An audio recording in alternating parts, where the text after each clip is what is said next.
Snoop.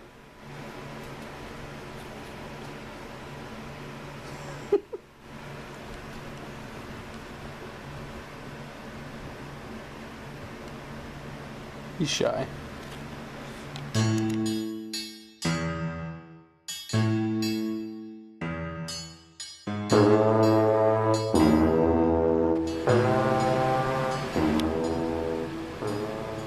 Okay, day one of the skeleton side of the project, I guess. We were able to do all the leather bits.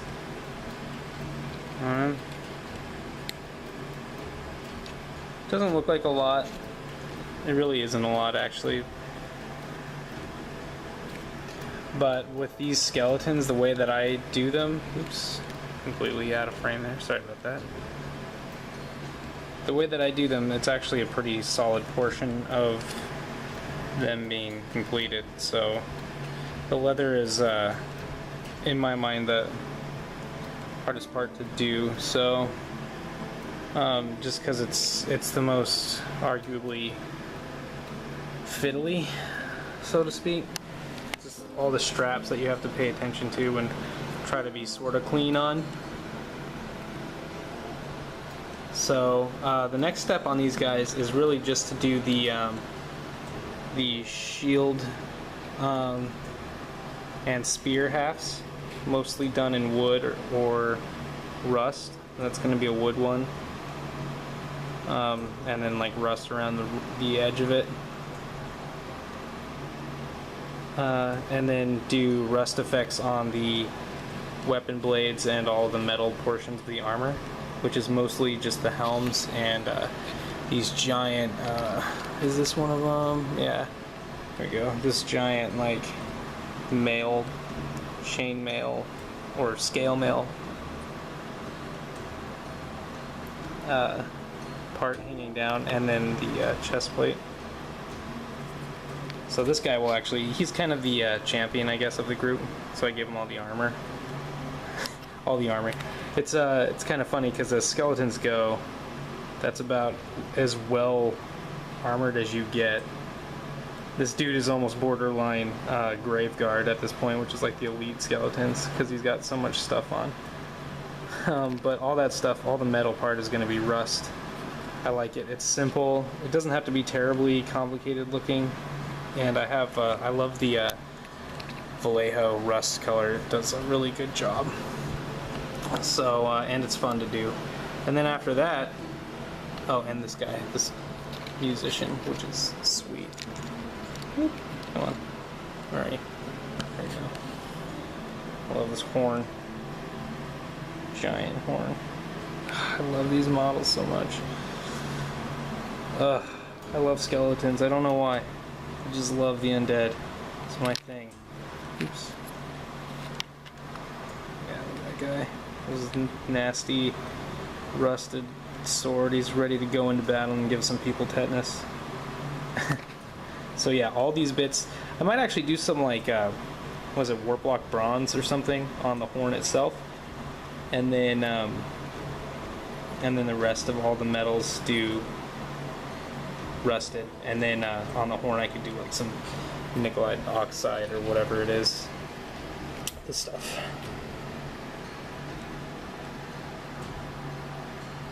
Yeah, do that on some warp block bronze, like around the edges. I think that'd be cool looking for just an interesting side,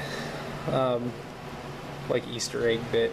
But again, these guys are going into ranks of almost 200 skeletons, so they don't have to be terribly well done and detailed. So rust and wood effects, and then like painting the little ribbons and stuff is all I really got left. And then after that, it's washing the whole thing again. If I really wanted to get into it, I'd probably wash the cloth parts and leather parts in Nuln Oil or something to give it a used effect. But I'm gonna just wash the entire thing in this Agrax Earthshade. Agrax? I don't know where that came from. This stuff, which I used before, and it gives me that cool skeleton look. And then these guys will be done. So I at this point, I do not foresee any difficulty in actually finishing these skeletons. Maybe not the basing, even though the basing won't take that long either. So yeah, despite all the setbacks for this project, I'll hopefully have at least these guys and my 3 Vargeist completely done. Yay! So that's day, I don't even know what it is, 28 I think, maybe? Yeah, I think that's it. Day 28. Skeleton started. On to the question, which I forgot, so I'll be right back. Alright, I'm back. So after a quick check, the question for today is what was the most recent impulse buy that you look back on and say, why was I buying that? What was I thinking? And honestly, my most recent impulse buy, I love I think I mentioned this before, but buying stuff is one of my favorite parts of this hobby. Just the thought of like going and picking up that new box of whatever, or getting that new like terrain piece or something is one of the most exciting parts for me. So I actually do quite a bit of impulse buying, but I can honestly say I never really look back and regret the thing that I bought. I do get kind of nervous sometimes about like breaking it open and building it. Like I think that the best thing that would fit that category would be the Fire Raptor that I got. It's still in the bag, and I've heard some nightmare stories on the internet about how it's like an advanced kit, and if you don't really know what you're doing, you should stay away from it. Well, I would not say that I'm an advanced model builder, so I'm kind of nervous about it, but I don't regret buying it. I'm super happy that I have it. So yeah, I'd say my most recent impulse buy was like all that marine stuff for the Blood Angels, which I showed I think in day 1, just a pile of stuff. Yeah. Other than that, I think the other impulse buy that is gonna probably sit on my shelf for a while, sadly, is the Dead Zone stuff that I bought. I really want to play that game. It looks super fun and interesting, and the terrain pieces and everything actually about that kit looks amazing and cool. But yeah, because of this 40K campaign, and because I want to really focus on after these skeletons, I actually have 60 zombies left to paint, and which won't be done in this challenge, obviously. And then I also have 10 of the I can't remember what they're called, but they're the dogs, the vampire count, like dire wolves or whatever, dire hounds maybe. I can't remember what they're called. They're like the undead dogs. They're awesome. In fact, I have them here. Set you down like so. I'm gonna stare at my paint pot for a second. I'll be right back.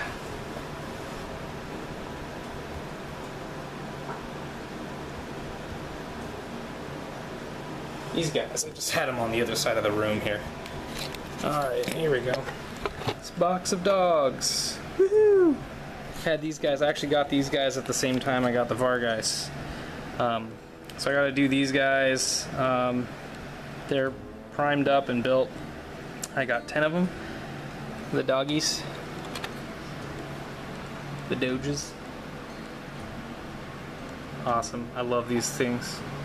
Just everything, every Vampire Counts model that I have just gets me excited and inspired. Love me some Vampire Counts. Everything about it is amazing. So yeah, I got those guys to paint. I have like you saw earlier, I have a bunch of demons to paint for the 40K campaign, and more Eldar to paint for the campaign. Or actually, I'm not painting any of those up, but I do build them, and then I have my friend paint them because he's amazing and I'm not. So yeah, I'd say the Dead Zone, big Dead Zone box with all the stuff is probably my most recent impulse buy that I'd say I regret it only on the premise that I'm sad I won't get to it anytime soon, most likely. Just because I've got so much other stuff on my plate, I could have probably held off on getting it, but I definitely still plan to get into that game at one point because it looks amazing, and it's the setting is exciting, and I just like it. I think it's cool. So yeah, other than that, it's that giant kit of Marines, or the giant pile of Marine stuff, and the Fire Raptor kit are also things that are not. Again, I don't regret the purchase. I don't really think back and say, what was I thinking? I'm excited about having them, but I'm nervous about building it, I guess. So yeah, that's the answer to that question, I guess. All right, day whatever this is, 28, I think. We're so close to the finish line, but these guys are racing. Are we gonna make it? I don't know. Hopefully. We'll probably be mostly done tomorrow, I think, like the wood parts and the metal parts, and then other than that, just detailing and washing should be it, and then basing. So yeah, so long.